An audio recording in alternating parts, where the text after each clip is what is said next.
Hello everyone, mini blog to আপোনালোকক সকলোকে স্বাগতম জনাইছো জাস্ট পাৰ্সেল এটা আহিলে হেহে মই আনবক্স কৰিলো কাৰণ নতুন পাৰ্সেল এটা আহিলে ৰৈ থাকিব নোৱাৰি দেই পাৰ্সেলটো আনবক্স কৰাৰ পাছত মই এতিয়া ৰেডি হলো কাম এটা যাব আছে হেতু কাৰণে তো ৰেডি হোৱাৰ আগতে অকমান ভাত অকমান ভুট জলকীয়া আৰু চিকেন বহুত টেস্টি হৈছিল আসলতে ময়ে বনাইছিলো তো খাই এতিয়া সিধা যাবলৈ ওলালো ষ্টুডিওটোলৈকে এয়া ভাইটি হৈতে গৈছো হঠাৎ স্কুটিখনৰ পামচাৰ হল নহয় লাষ্টত গম পালো যে দুটাকে গজল মানে স্কুটিখন ঘুমাই আছে কেনে যে ঘুমাই বাৰু গমেই নাপাও এতিয়া আহি পালো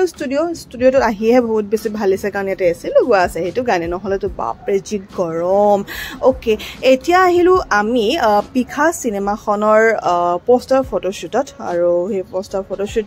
হৈ আছে কাৰণ এতিয়াটো সিনেমাখনৰ আপডেট সাকে কিছু আপোনালোকে গমে পাইছে কেতিয়া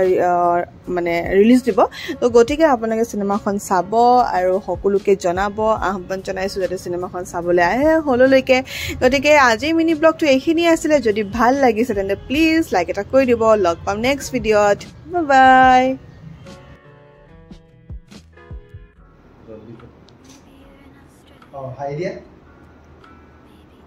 idea